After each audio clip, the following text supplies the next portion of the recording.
સર્વભૂતચિંતન શ્રી ગુરુદેવ દત્ત. શ્રી પ્રતાપરુદ્ર હનુમાનજી મહારાજના સાનિધ્યમાં અને દત્ત પરંપરામાં પ્રગટેલ તમામ ચેતનાઓનું પ્રગટ સ્વરૂપ એવા ભગવાન ઔદુંબરની છત્રછાયામાં શ્રી ગુરુલીલામૃતના પારાયણ નિમિત્તે અત્રે ઉપસ્થિત સર્વે ભક્તોના હૃદયમાં બિરાજેલા ગુરુ મહારાજના ચરણમાં પ્રણામ. જગતગુરુ દત્તાત્રેય સ્વામી કોઈ જીવ ઉપર અતિશય કૃપા કરે ત્યારે એને સત્સંગ આપે છે. સત્સંગ પ્રયત્નથી મળતો નથી. ભગવાનની જેના પર કૃપા થાય એને જ સત્સંગ મળે છે. અલગ કહે છે નિરંજન, ભગવાને અલગ અષ્ટાંગ યોગનું જ્ઞાન આપ્યું, એનો અભ્યાસ કરતા પહેલા ફળાહાર કર્યું. ફળાહારથી તૃપ્ત થયા પછી અલગ તૈયાર છે અજ્ઞાનનો અભ્યાસ કરવા માટે. ભગવાને કીધું કોઈ પણ રીતે ભગવાનની સાથે જોડાયેલા રહેવું એને યોગાભ્યાસ કહેવાય. કોઈ પણ રીતે મનથી ભગવાનની સાથે જોડાયેલા રહીએ એને યોગાભ્યાસ કહેવાય. ઇન્દ્રિયોને અંતર્મુખ કરતા રહેવું અને જીતેન્દ્રિય થવું અને ઇન્દ્રિયો પર વિજય મેળવ્યા પછી વિજય મેળવતા સાથે સાથે બને તો એકાંતમાં રહેવાનો અભ્યાસ કરવો. આપણે એકાંતમાં રહેવાનો અભ્યાસ બહુ જ ઓછો હોય છે. એકલા કોઈને ગમતું જ નથી. દર્શન કરવા જાય તો કોઈ જોડે જોઈએ, પારાયણમાં જવું તો કોઈ કંપની ના હોય તો કોઈ આવે નહીં, એવું નહીં. સાથ ભક્તિમાં વિઘ્નરૂપ છે, કોઈનો પણ સાથ. અહીંયા કહે છે એકાંતમાં એક આસન ઉપર બેસવું, સાત્વિક આહાર કરવો અને એ પણ મિતાહાર કરવો. સાત્વિક તો ખરો પણ સાથે સાથે પ્રમાણસર. મિતાહાર એટલે ખોરાકમાં બે બાબતો અગત્યની છે. એ સાત્વિક જોઈએ અને મિત જોઈએ. સાત્વિક એટલે પવિત્ર જોઈએ. અન્ન બજારમાં સ્વચ્છતા હોય છે પણ પવિત્રતા ના હોય. બજારનું ખાવું નહીં અને પ્રમાણસર ખાવું. દબાઈને ખાય ને ભક્તિ ના કરી શકે. સવારે પછી હાથનું હો ભેગા ભેગી જમી લે એવું દબાઈને ખાય તો હું ભક્તિ ના કરે. 2 કલાક તો એના આળસ ઉતારવામાં જ જાય. એવું નહીં. મિતાહાર અને સાત્વિક આહાર આ જરૂરી છે. એકાંતમાં બેસવું અને પછીથી તારે અભ્યાસ કરવો. અભ્યાસ અહીંયા સરસ બતાવ્યા છે બાપજીએ કે કેવી રીતના હવે અભ્યાસ કરવાના છે. મનને જીતવા માટેની વાતો છે. એમાં એક કહે છે જો અનુકૂળતા હોય, રાત્રે લગભગ 2 વાગે જો ઊંઘ ઉડી જાય તો આ પ્રયત્ન કરવા જેવો છે. બિલકુલ પિન ડ્રોપ સાયલન્સ હોય, પંખો પણ અવાજ ના ચાલે, પંખાનો પણ પિન ડ્રોપ સાયલન્સ. કોઈના નસકારોનો અવાજ પણ ના જોઈએ. એ વખતે બાજુમાં હુતા હોય એનો ના ચાલે. એવા 2 વાગે ઊંઘ ઉડે ને તારે એવું જેને કહેવાય ને સ્મશાન વત શાંતિ, ત્યારે આ 2 આંગળીઓ આ 2 કાનમાં નાખવાની આમ, અને એમાં જમણા કાનમાં કશું સંભળાશે એની ઉપર મનને કેન્દ્રિત કરવાનું. ધીમે ધીમે અવાજ બદલાશે અભ્યાસ કરતા જતા. અને કયા કયા અવાજ સંભળાશે ને તે બાપજી એના પર આખું ભજન લખ્યું છે. અને છેલ્લા બંસીનાથ સંભળાશે. જે કૃષ્ણ ભગવાનની વાંસળીનો અવાજ સાંભળીને ગાયો, ગોપીઓ, ગોવાળો, સ્વર્ગના દેવો જે બધા દેહ ભાન ભૂલી જતા હતા, એ બંસીનાદ આપણા હૃદયમાં જન્મથી માંડીને મરણ સુધી સતત થાય છે. પણ આપણે બહારનું સાંભળવાની એવી ખરાબ ટેવ પડી છે કે અંદરનું સાંભળવાની કોશિશ જ નથી કરતા. એના માટેનો આ પ્રયત્ન છે. સુમસાન બિલકુલ અવાજ ના હોય ત્યારે પેલો અવાજ સંભળાય. અને એ અવાજ જો સાંભળવા મળતો હોય તો બાપજી લખે છે થંભાવે સૂર્ય રથને. સૂર્યનારાયણ આમથી આમ જાય છે ને પૂર્વથી પશ્ચિમ, એને જો અવાજ સાંભળવા મળે ને તો એ સ્થિર થઈ જાય. એટલો મીઠો અવાજ છે. લહરી અનિલ ગતને. વાયુદેવ પવન વાતો હોય પણ પવન સ્થિર થઈ જાય એ અવાજ સાંભળવા મળે તો. દીવાનું મન આ નાચે એ સાંભળવા મળે તો દીવાનું મન આ નાચે શૂન્ય સમાઈ રાચે અને ભગવાનમાં લીન થઈ જાય. આ એક જ અભ્યાસ મનને સ્થિર કરવા માટે કાફી છે. પણ આ અભ્યાસ બરાબર કરવો પડે. આપણે બહારથી જે પણ આજ સુધીમાં કંઈક સારું સાંભળ્યું, સંગીત કે જે પણ કંઈક, એના કરતાં લાખો ગણું વધારે સારું આપણા અંતરમાં સતત વાગે છે. પણ સાંભળવું પડે આ રીતે. કર્ણેન્દ્રિયને અંતર્મુખ કરીએ ત્યારે સાંભળવા મળે. શરૂઆતમાં તો ગુગુ ગુગુ સંભળાશે, હમિંગ થતું હોય ને એવી રીતના, પણ પછીથી આગળ જતા અવાજ સ્પષ્ટ થતા જાય અને છેલ્લા બંસીનાદ સંભળાય ત્યારે મુક્તિ મળે. ભગવાન કહે છે આપણને ના ભાવે તો પરમાત્મા વિશ્વંભર જે વિશ્વરૂપ છે ભગવાનનું, એના સ્વરૂપનું ધ્યાન કરવાનું. આખું જગત ભગવાનમાં છે અને આખા જગતને ભગવાનમય સમજીને એમનું વિશ્વંભરનું ધ્યાન કરવું કે ભાઈ આ ધરતી પર જેટલી વનસ્પતિ છે બધી ભગવાનના શરીર ઉપરના રૂવાડા છે. પર્વતો છે તે ભગવાનના અસ્થિ છે. નદીઓ છે તે ભગવાનની દેહની લોહીની નળીઓ છે. આવો ભાવ રાખીને જો બધું જોઈએ આપણે તો પણ એ મનને સ્થિર કરાય છે. એનાથી એ પણ ના ભાવતું હોય તો ભગવાન બહુ શ્રેષ્ઠ ઉપાય બતાવે છે. બધાને માફક આવશે અને ખાસ આગ્રહપૂર્વક બધાએ ઉપાય કરજો. એનું નામ છે પ્રણવોપાસન. પ્રણવ એટલે ઓમકાર. ઓમકારને દીર્ઘ ઉચ્ચારથી બોલવામાં આવે એને પ્રણવ કહેવામાં આવે છે. અ, ઉ અને મ આ 3 અક્ષરો ભેગા થઈને ઓમ બનેલો છે. ઓમ તો ખરેખર 3 અક્ષર નથી, 3.5 અક્ષર છે. પણ પછીનો અડધો અક્ષર છે ને એ આપોઆપ મનમાં એનું ગુંજન થાય છે, બોલી શકાતો નથી. ઓમ લંબાઈને બોલીએ ને દીર્ઘ ઉચ્ચાર તો એનાથી પણ મન જલ્દી સ્થિર થાય છે. માટે રોજ જે ઓમકારનું ગાન કરવું એને ઉદ્ગીત પ્રાણાયામ કીધેલો છે. ફેફસા તો મજબૂત થશે જ, પણ આધ્યાત્મિક લાભ પણ બહુ જ થશે. અત્યારે ઠંડી પડે છે એટલે ઘરમાં બેસીને ભલે કરીએ, પણ ઉનાળામાં તો સવારમાં અગાસીમાં જઈને જો આ કર્યો હોય ઉચ્ચાર તો મબલક લાભ છે. આંખ બંધ કરીને જેટલું લંબાવાય એટલું લંબાઈને બોલવાનું હોય છે. અહીંયા તો બધા એના છંદ ઋષિ દેવતા બધું બતાવ્યું છે, એ બધું સમજણ ના પડે જ કંઈ નહીં, એને મારે જરૂર નથી. ઓમકાર લંબાઈને બોલવો, નાભીમાંથી અને ઉપર લેવાનો, ઉને કંઠમાં લંબાવવાનો અને મને મસ્તકે પહોંચાડવાનો, આવું એવું કહેવામાં આવે છે. પણ એવું ના ફાવે તો એ કંઈ નહીં, આપણે લંબાવો, જેટલો શ્વાસ બહાર જાય પૂરેપૂરો બહાર કાઢવાનો, પછી રોકવાનો અને પછીથી અંદર શ્વાસ લેતી વખતે ખબર પડશે કેટલો આનંદ છે એમાં. શ્વાસ બહાર જાય ત્યારે એવી ભાવના કરવાની કે મારા દુર્ગુણો બધા બહાર જઈ રહ્યા છે, અને શ્વાસ અંદર જાય ત્યારે એવી ભાવના કરવાની કે ભગવાન મારામાં પ્રવેશી રહ્યા છે. આ ભાવથી કરવાનું. પ્રણવોપાસન એને કહેવાય છે, પ્રણવની ઉપાસના. 3.5 અક્ષરનો આ ઉચ્ચાર માણસ જ કરી શકે છે આ ધરતી ઉપર. મોર 3 માત્રનો ઉચ્ચાર કરી શકે છે, બીજા બધા તો એથી પણ ઓછા. એક માત્ર મનુષ્યને ભગવાન એવી ફેસિલિટી આપી છે કે 3.5 માત્રાના ઉચ્ચાર કરી શકે. બરાબર લંબાવવાનું, ફેફસા સંપૂર્ણ ખાલી થઈ જવા જોઈએ, પછી ફરી ભરવાના. કહેવાય છે કે પ્રણવોપાસનથી કદી રહે ન સહસા શોક, કોઈ જાતનો શોક રહે જ નહીં, મન પ્રસન્ન થઈ જાય, સ્થિર થઈ જાય. ખાલી અંતકાળે ઓમકારમાંથી અ બોલીને પણ જો પ્રાણ નીકળે ને તો એ ઋગ્વેદીય બ્રાહ્મણ તરીકે જન્મે, પવિત્ર કુળમાં જન્મ થાય અને એ જન્મે ભક્તિ કરીને પાર ઉતરી જાય. અ અને ઔ બોલીને જો શરીર છૂટી જાય તો ચંદ્રલોકમાં જાય અને પછી મનુષ્ય જન્મ મેળવીને ફરી મુક્તિ મેળવે. અને 3 માત્રા બોલીને જો મરી જાય તો એ બ્રહ્મલોકમાં જાય ને ત્યાંથી પછી ભગવાનના ધામમાં જાય. આટલો બધો ઓમકારનો મહિમા છે. ફાવે એવું છે આ બધાને, અઘરું જરાય નથી, કરવા જેવું છે. આ એક જ અધ્યાયમાં બાપજી એવું લખ્યું છે કે કરતા શ્રદ્ધા ભક્તિથી તરે રંગ ના કેમ. બીજે બધા અધ્યાયમાં એવું કીધું કે સાંભળતા બધું જ કામ થઈ જાય. બીજા બધા અધ્યાયમાં સાંભળવાથી બાપજી આશીર્વાદ આપ્યા છે સાંભળનારને, પણ આ અધ્યાયમાં એવું કીધું છે કે કરતા શ્રદ્ધા ભક્તિથી આનું આ કરવાનું. બીજી કોઈ જગ્યાએ કરીએ આપણે એવી આશા રાખી જ નથી. હમણાં આપણે અલગની જેમ જંગલમાં જવાના નથી, સહસ્ત્રારની જેમ કંઈ મારુગઢ પર ચાલતા જવાનું નથી, ઘરમાં જ બેસવાનું આપણે. પણ આ એક જ એવો અધ્યાય છે કે તેમાં બાપજીએ આગ્રહ કર્યો છે કે આવું કરો, પ્રણવની ઉપાસના કરો બસ. અને એના માટે આ કેવી રીતે કરવાનું, આ જમ્યા પછી તો કરવું જરા અઘરું લાગે, પણ છતાંય જે ના જાણતો હોય એના જાણવા માટે 2 વાર બોલીએ આપણે, જોજો કેવી રીતના બોલાય છે. પછી ઘેર તમે એની પ્રેક્ટિસ કરજો બરાબર. 11, 21 જેટલા થાય એટલો આનંદ આવશે. 2-4 મહિના કરીને જોજો કે એનો આનંદ કેવો છે તે. ડોંગરી મહારાજ તો જયારે વ્યાસપીઠ પર બેસે ને ત્યારે 2 વખત આ ઓમકાર લંબાઈને બોલતા હતા.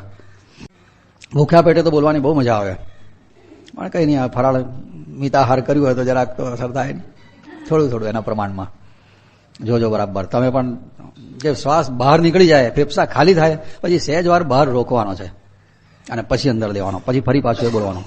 જેમ સમય વધતો જશે, શરૂઆતમાં તો 5 વખત ઓમકાર બોલવું હશે ને તો કદાચ અડધી મિનિટમાં થઈ જશે, પછી 1 મિનિટ લાગશે, 2 મિનિટ. જેમ સમય વધતો જશે ને એમ આનંદ પણ વધતો જશે. દીર્ઘોચ્ચારી પ્રાણાયામ કહેવાય છે ને, ઉદ્ગીત પ્રાણાયામ. ઓ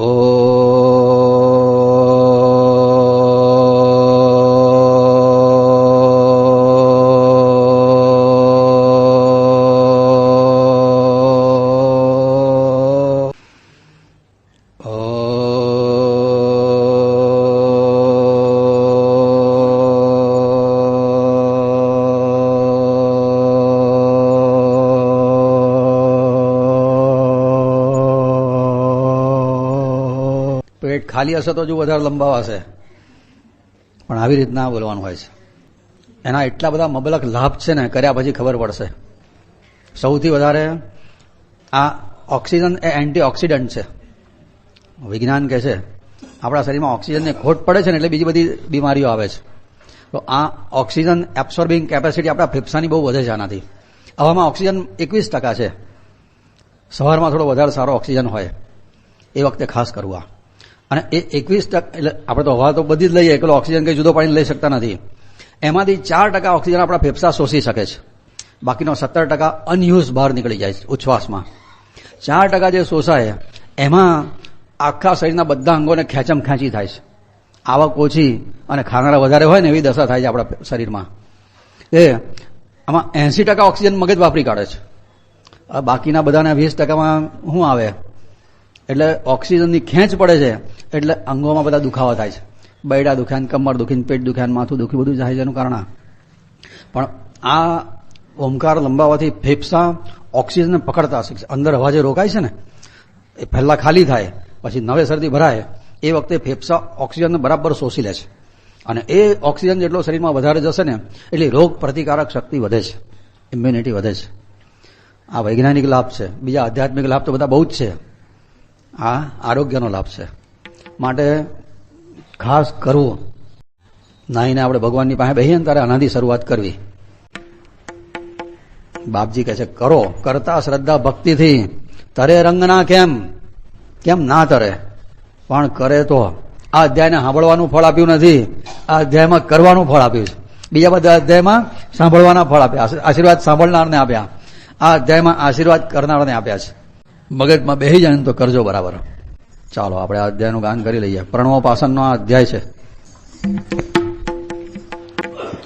યદ્ભાસા રવિચંદ્રમસૌ તૌ ભાસ્વંતૌ યમ ભાસયિતો મોશક્તૌ તૌ સબલેના યમ માંગમ અનુભાતિ સમસ્તં તડિદાદી દત્તાત્રેયં તામ હૃદિ ગંગમ પ્રણતોસ્મિ દત્તાત્રેયં તામ હૃદિ ગંગમ પ્રણતોસ્મિ.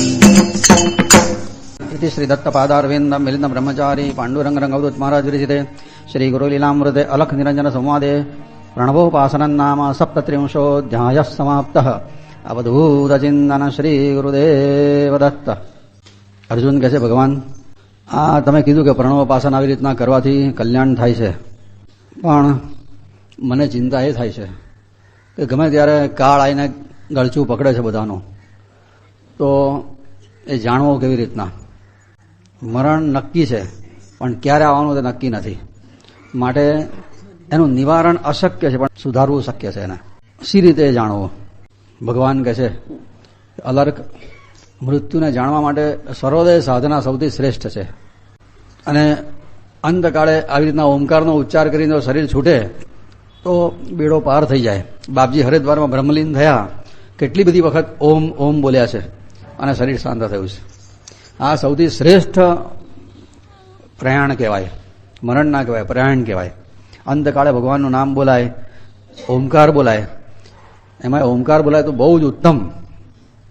બધી વાત કરીને અ બોલીને છૂટે શરીર, અવું બોલીને છૂટે કે ઓમ બોલીને છૂટે તો એ બેડો પાર છે. આખો ઓમકાર ના બોલાય ને ખાલી પણ એટલે પછી અંબાલાલને યાદ કરીને બોલાય તો ના ચાલે. હા કે અમદાવાદ યાદ કરીને બોલીએ તો ના ચાલે. ઓમકારના અનુસંધાનમાં બોલીને શરીર છૂટે તો બેડો પાર છે. બાપજી અનેક વખત ઓમ ઓમ બોલતા પ્રાણ ત્યાગ કર્યો છે, શરીર છોડ્યું છે. અને આપણને ખબર પડી જાય ને કે આ 3 વાગે આપણી વિકેટ પડવાની છે તો અત્યારથી ઓમકાર ચાલુ કરી દે માણસ. પણ જાણવું કેવી રીતના 3 વાગે વિકેટ પડવાની છે? હમણાં કોઈની નહીં પડે, ગભરાતા નહીં, પાછા બીવાનું નહીં, પણ ખબર પડી જાય કે આટલા વાગે છે તો બધું કામ થઈ જાય. કીધું છે અંતકાળે ભગવાનને દર્શન કરતા આંખ બંધ થાય અને ભગવાનનું નામ બોલીને જીભ બંધ થાય તો ફરી જન્મ લેવો પડે નહીં. પણ ખબર પડી જવી જોઈએ કે આ લાગે આપણું છે તો બેડો પાર થયા. તો ભગવાન કે જરા માટે સર્વોદય શાસ્ત્ર કામનું છે. સર્વોદય શાસ્ત્રના આધારે આપણા મરણની પણ ખબર પડે, આપણા ભવિષ્યની પણ પરફેક્ટ ખબર પડે. જ્યોતિષ શાસ્ત્ર ખોટું પડે પણ આ સર્વોદય શાસ્ત્ર ક્યારેય ખોટું પડતું નથી. ભવિષ્ય જાણવા માટેની આ બહુ રામબાણ શાસ્ત્ર છે. અલર્કે કીધું તો સમજાવો ભાઈ, કેવી રીતના આ સર્વોદય શાસ્ત્ર શું છે? ભગવાન કહે છે, દત્તાત્રેય ભગવાન અલર્કને અને અલખ નિરંજનને કહે છે કે આ સર્વોદય શાસ્ત્રનું જ્ઞાન મહાદેવજીએ પાર્વતી માતાને આપેલું છે અને એ પછી જગતમાં પ્રગટ થયેલું છે. સ્વર એટલે ભગવાન શંકર, સ્વરોદય એટલે શંકર ભગવાન મહેશ્વર. કોઈ અનુભવી માણસ આનો બરાબર જાણકાર હોય તો એના પગ પકડી લેવાના અને એની પાસેથી આ જાણી લેવાનું. એમાં આપણા બધાને ભગવાને બે નસકોરા આપ્યા છે. એમાં ડાબું નસકોરું છે ને એને ઈડા નાડી કહેવાય, જમણું નસકોરું છે પિંગલા નાડી પણ કહેવાય, અને જે ચંદ્ર નાડી છે એને ઈડા નાડી પણ કહેવાય. આવા બે નામ છે એના. અને બેની વચ્ચે એક ત્રીજી નાડી હોય છે, એને સુષુમ્ના નાડી કહેવાય. એ બેની વચ્ચેથી નીકળીને છે કે બ્રહ્મરંધ્રમાં તાળવા સુધી પહોંચે છે. આવી 3 નાડીઓ બતાવી છે. એને જ ગંગા યમુના અને સરસ્વતીનો સંગમ કહેવામાં આવે છે. બાપજી લખ્યું, ઘટ મેં ગંગા ઘટ મેં યમુના ઘટ મેં સરસ્વતી માઈ, બાહિર ફીર ફરી ફરીને થાકી એટલે ભટક ભટક ઘર આઈ, આવું લખ્યું છે બાપજી ભજનમાં. ઘટ મેં ગંગા એટલે આ ગંગા, આ યમુના અને બેની વચ્ચે છે સરસ્વતી છે, આવું થાય છે એનો અર્થ. તો એ બે નાડીઓને સમજવાની કોશિશ કરવાની બહુ જરૂર હોય છે. એના આધારે બધી ભવિષ્યવાણી થાય અને થાય એટલે પરફેક્ટ થાય. બાપજી એકવાર નારેશ્વરમાં બિરાજેલા હતા અને શ્રાવણ મહિનો શરૂ થયો, રક્ષાબંધન હવે ગઈ, કોઈ જગ્યાએ વરસાદ નહીં અને બધા કેટલાક ખેતી કરનારા હતા, બધા બાપજીની પાસે બહેન ચિંતા કરતા હતા. બાપજી આ વખતે તો રક્ષાબંધન ગઈ પણ પાણીનું ટીપું નથી પડ્યું, બહુ મોટો ભીષણ દુકાળ પડશે એવું લાગે છે. એ વખતે બાપજીએ પોતાની નાક પાછા માંગડી આમ ધરી જરાક વિચાર કરીને પછી કીધું કે મને તો કંઈ દુકાળ પડે એવું લાગતું નથી. કે શ્રાવણ મહિના અડધો થઈ જાય અને વરસાદ ના પડે તો દુકાળ પડે નહીં, પડે જ ને. બાપજી કંઈ લાગતું નથી. છતાં તમે બધા એક કામ કરો, 52 જણા ભેગા થાવ અને શ્રાવણ વદ આઠમ જન્માષ્ટમી જેને કહીએ એ દિવસે 52 જણા ભેગા થઈ અને ગાયને 52 દત્તબાવલીના પાઠ કરો, વરસાદ આવશે. અને પછી એ વખતે 52 જણા ભેગા થઈને 52 પાઠ કર્યા અને પછી તો એવો વરસાદ આવ્યો કે એક દાડામાં 20 ઇંચ પડેલો ને આપણે હમણાં ઘરમાં પાણી આવી ગયા એવો પડ્યો. પછી તો લોકોએ ડાંગરના પાક ઉગાડેલા. પણ આ એમણે આગાહી કરેલી સર્વોદય શાસ્ત્રના આધારે. આપણી બંને નાડી સાથે ચાલતી હોય ને બહુ સહેજ વાર બનશે. સવારમાં વહેલા ઉઠ્યા જ્યારે સૂર્યોદય થાય અને સૂર્યાસ્ત થાય ત્યારે બંને નસકોરામાં સરખો શ્વાસ ચાલે, બાકી બંનેમાંથી એકમાં જ ચાલે. અને કેમાં ચાલે છે જાણવું કેવી રીતના? તો આપણા નસકોરા પાસે આંગળી ધરવાની આમ અને શ્વાસ બહાર કાઢવાનો એટલે ખબર પડશે કયામાં ચાલે છે તે. અને બહુ આપણા નસકોરા ઢીલા પડી ગયા હોય ને તો આંગળી ભીની કરવાની છે. ભીની આંગળી પર તરત ખબર પડશે. આમ ધરી અને પછી આમ શ્વાસ બહાર કાઢી એટલે ખબર પડે કઈ નાડીમાં શ્વાસ ચાલે છે. એમાં સૂર્ય નાડીમાં શ્વાસ ચાલતો હોય એટલે જમણી નાડીમાં, એને પિંગલા નાડી કહો, સૂર્ય નાડી કહો. તો એ વખતે મહેનતના કામ કરવા. અને ડાબી નાડીમાં શ્વાસ ચાલતો હોય તો મનથી જે કામ થતા હોય બધા કરવા. દવા પીવી હોય તો ચંદ્ર નાડી જોઈએ. ચંદ્ર નાડી ચાલતી હોય દવા પીવો ને તો તરત અસર કરે, આવું લખ્યું છે. અને સ્થિર કાર્યો ચંદ્ર નાડી ચાલતી હોય તે વખતે. ભગવાનની ભક્તિ કરતી વખતે ચંદ્ર નાડી ચાલતી હોય ને તો બહુ સારું. એ વખતે મન જલ્દી સ્થિર થાય. અને મહેનતનું કામ કરવાનું હોય, પાપડનો લોટ ખાંડવાનો હોય ને ત્યારે સૂર્ય નાડી ચાલવી જોઈએ. કપડાં ધોવાના હોય, વાસણ માંજવાનો હોય ત્યારે સૂર્ય નાડી ચાલતી હોય તો સરસ મંજાય, આમ ચકચકાટ થઈ જાય, એવું લખ્યું છે આ બધું. અને એ બંનેમાં જ્યારે સરખો શ્વાસ ચાલે એને સુષુમ્ના નાડી કહેવાય. અને એ વખતે થોડીક પણ ભક્તિ થાય તો અતિશય ફળ મળે.